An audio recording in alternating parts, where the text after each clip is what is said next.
Hey there, I'm Lance and I'm a gamer. And I'm Sam and I'm a non-gamer. We are Love to Hate, where we help gamers find great games to play with non-gamers. And today we're taking a look at River Market by Kids Table Board Games.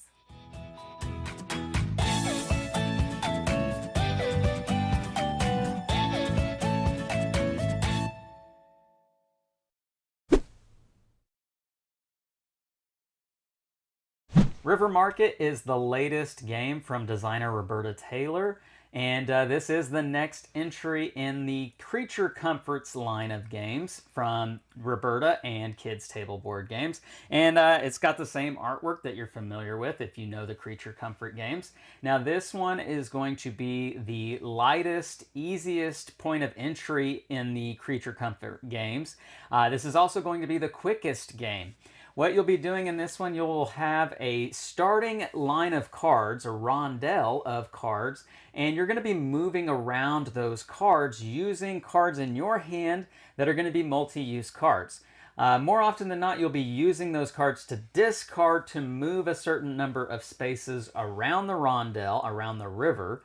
And wherever you end up stopping, you will either gain resources or use an action to exchange those resources for something else. Perhaps ways to be able to get your action cards put out on the board to eventually allow you to have points in this game, because the person who has the most points in this one is going to be the winner. Now let's go down to the table, we'll check this one out, and then we'll come back and share our thoughts on it as a gamer and non-gamer. All right, I have River Market on the table. Now I do want to make sure you understand that everything you see in this portion of the video is prototype, so the final artwork, components, maybe even some of the rules might change once it's released from crowdfunding. That being said, what you have for components for River Market, you are going to have player boards for all of the players. As you can see here, I have the Black Bear player board. It comes with 5 houses. Now you're only going to use 4 in a 5-player game, but anything less than that you will use all 5 houses. And it also comes with this zoom token and the chunky meeple here. As you can see, that is a bear. Now these are painted, and again, this is prototype, so don't know what the final composite of the meeples will be at the end, but that's what the bear looks like. Now you also have a raccoon player, a gray raccoon, a purple skunk, get that in focus there, and a green toad. So those are going to be your players in the game. And you will also have 4 starting cards. Now these cards are going to have black backgrounds on, or black borders on the back of the cards. That's what's going to separate them from the deck of cards. You will arrange these 4 cards as you see here, or randomly ordering them in the 4 positions, but they are going to be 2 on one side and 2 on the other side, forming this river that you see here in the middle, because this is River Market after all. And this is actually going to be our rondel that we will be playing around. And then you have beautiful resources. So if you're familiar with Creature Comfort games, they come with these beautiful wooden painted resources. These are going to be lily pads. Then you're going to have some hammer and wrench tile tokens, bits, if you will. Purple carpet rolls and fish. I'm giving you close-ups of all of these resources because that's one of the coolest things about these Creature Comfort games are the resources. Carrots. And then coins are going to be a different type of resource. These are going to be very valuable, and so they're going to be a different kind of resource in the game.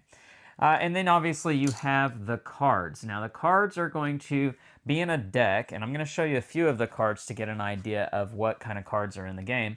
You are going to have these booth cards, and they're going to have a booth on them with an action space. And if this card is ever built, placed into the rondel, then you will be able to use this action right here, trading in 2 carrots for a coin up to 2 times.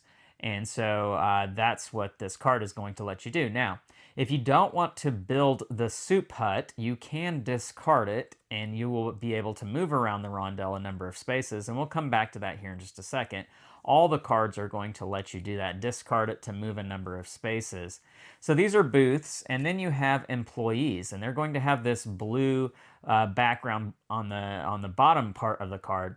And what an employee will let you do is if you pay their cost, you will be able to place them in your playing area, kind of somewhere next to your board, and you will have this ability throughout the rest of the game, as well as a number of points. Employees are pretty nice. And then you have action cards. So action cards are not going to have a cost. Some will have abilities printed on the bottom. This one obviously doesn't. It just lets you zoom, which when you zoom, you get to go anywhere in the rondel that you want. And so an action card you will play to move for whatever the movement is and also do the ability. But again, this one does not have an ability. And then there are going to be events. Now, events are special in that they will act as though they are booths, even though they are not booths. So if you pay the resources in the top, you get to place one of your little houses on the top left corner, showing that you own this card, and you will earn a number of points at the end of the game. But how events are different than booths, when you land on this card, you could put one of your houses on one of the open spaces listed down here with these little stars, and that will give you access to this in-game bonus, which in this case is 1 point per leftover lily pad, pair of lily pads. So if I had 4 lily pads, that would earn me 2 points, so long as I have a house down here, or if my meeple is on this card at the end of the game. That would also earn me this bonus. Now, you can only score it one time, so it doesn't matter how many houses you have or a house with your meeple on it. You are only going to score it once. And it does not score for you if you're the person who built it, but you don't have any houses or a meeple on the card at the bottom. Because when you build it, you are already getting those points in the bottom left. So that's how events work. So let's talk about how the game in general is going to work. So one player will be the start player, and on your turn, you will have a hand of 4 cards, and you will choose a card to either discard, moving your meeple around the rondel a number of spaces equal to or less than that number. So if I were to discard this card, I could move up to 4 spaces, or I could move at a minimum of 1. You have to move at least 1 in this game. And so moving around the rondel, I would just count out 1, 2, 3, for instance. And you do go clockwise around the rondel. You can cross over the river at the edge of it. And then whenever you land on a space, you get to do the action that is on that card, which the tent maker card just simply gives you a carpet roll. And so that would be something that I would gain, taking it from the supply and putting it on my board in this area right here, because as you can see, this is where you put all your resources, which this is the symbol for any kind of resource. If you were to gain coins, you would place them right here, and you do start with 4 at the beginning of the game. And so that's the idea. You would move around the rondel, land on a spot, and take the action of where you have landed, and then it would be the next person's turn. Now, as I've already kind of shown you, you don't have to discard these cards to do the other kind of action that you could do with them. You could pay the resources that are listed in the top left on the booth cards, the yellow booth cards, or the employee cards, which are blue. And then you would be able to either build the booth, which when you do that, you can place it at the ends of the rondel in any one of the 4 spots. So the 4 spots being right here, right here, right here, or right here. And so you're essentially building out the rondel, adding a new place, a new action for people to use. You would take one of your little buildings, placing it in the top left corner right here, covering that step number, and then that would denote that you own this card, and at the end of the game you're going to give yourself a number of points. But what will also happen is, let's say I put this right here, and as you can see the artwork lines up, and so then I own this card, this hut, and if another player were to stop on it, that's going to let them use the action, but this right here tells me that I earn a carrot because I'm the person who owns this card. So I would take a carrot from the supply, adding it to my player board. And that's how these huts are going to work, these booths. Now the employee cards, as I've already mentioned, you'll pay the resources and you'll keep it next to your player board, and you'll have that ability, but you'll also gain points at the end of the game. And this is going to continue around. At the end of your turn, you draw back up to your hand size of 4, And the game will go until a player has placed all of their buildings, which again is going to be 5 in any player count except 5, in which case you will only play with 4 buildings. When a player does that, you will finish out the round till everyone has an equal number of turns, and then you will add up points. And you're going to keep points on the back of your player board where you'll see that you have a score track. You'll take your meeple and you'll place it right here. And then you'll give yourself points for all of the booths that you've built. You'll give yourself points for any events that you have attended to. You'll get points for all employees. You'll get 1 point for every 2 coins, and you'll get 1 point for every 3 resources, regardless of what type. And whoever has the most points is going to be the winner, and that is how you play River Market. Let's go back up top and share our thoughts on this one. And we're back, and now we're going to share our thoughts on River Market from a gamer and non-gamer's perspective. And do want to make sure to let you guys know that this is coming to crowdfunding here in the very near future. So make sure to check out the link down below in the description of this video to check out that campaign page and get all the details on this game.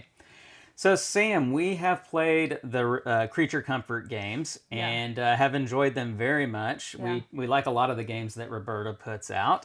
And so this is the newest one in that line of games, and it's the easiest to understand, quickest, fastest to set up kind of game. What were your thoughts here on River Market? Yeah, I thought it's a great introduction for people who've never played the Creature Comfort games before. I think it's a great one for non-gamers, and then you can slowly build up to the other Creature Comfort games versus starting with those. I think this is a really good way to start that process. But it was a fun game. It's different than the other ones. The rondel was really interesting. You feel like you're kind of helping to create the game, essentially, and I liked that. Yeah, that's a good way of putting it, because every time you play this, it's going to produce a new way in which the rondel is going to be built. You're not going to build the same actions every game, and so there's going to be some actions that you play with that weren't in the games that you've played before. And then, you know, vice versa, the other way around. Some of the ones you've done before won't show up in the game that you're playing now. And so that makes you have to have a new idea as to how you're going to get your points in this game, how you're going to do well. Yeah. And I think that's a cool aspect of this one.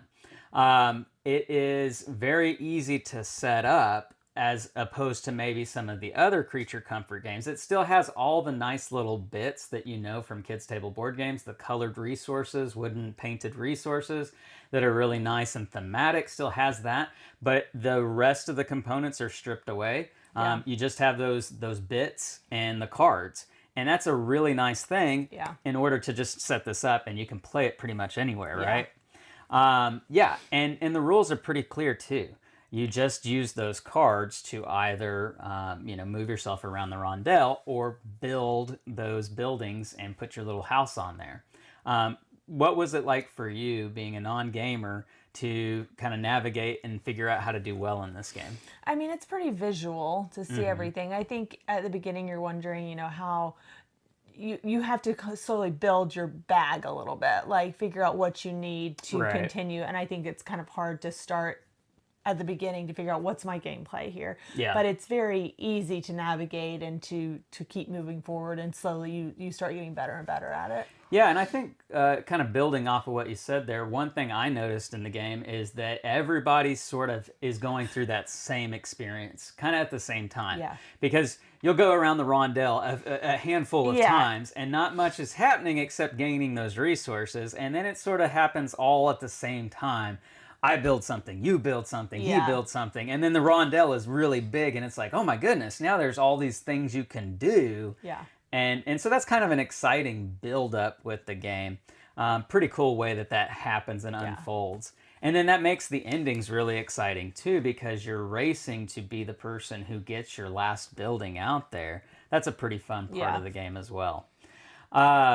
pretty easy to understand and teach this game. Like Sam said, it's very visual, which I think is a nice change from some of those other creature comfort games. Yeah, because lot of text on some of the cards and stuff. yeah, and there lots of different. I mean, there's worker placement, dice placement with the other games that are in the line of games, and so there's just more rules that kind of goes along with that. This is very straightforward, streamlined.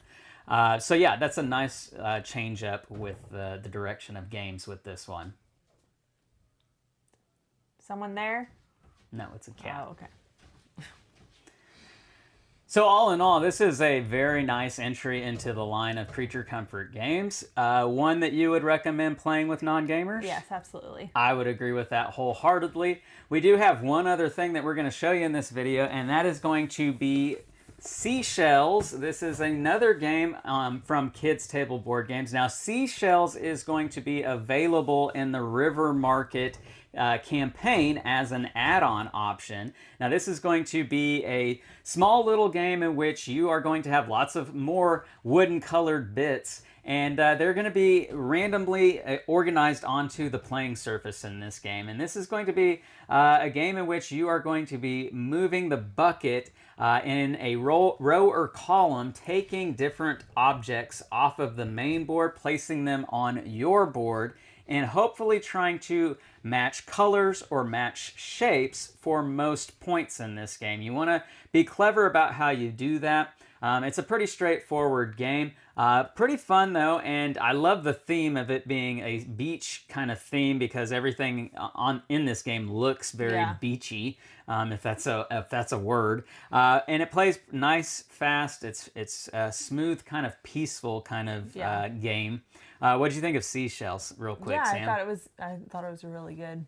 You did really well at this one, if I recall. I think I picked it up pretty quick. Yeah, so this is definitely, I think it's a pretty good one to play with non-gamers. So great little family weight kind of game with this one. So definitely consider adding this to your pledge for River Market while you're checking out that campaign page, which again is down below in the description of this video. So make sure to check out that campaign page, get all the details on both of these games. While you're down there, make sure to leave us some comments. Make sure to like and subscribe and push that bell button so you get notifications of all our new content. I'm Lance. I'm Sam. And we are Love to Hate, where we bridge the gap between gamers and non-gamers. We'll catch you next time.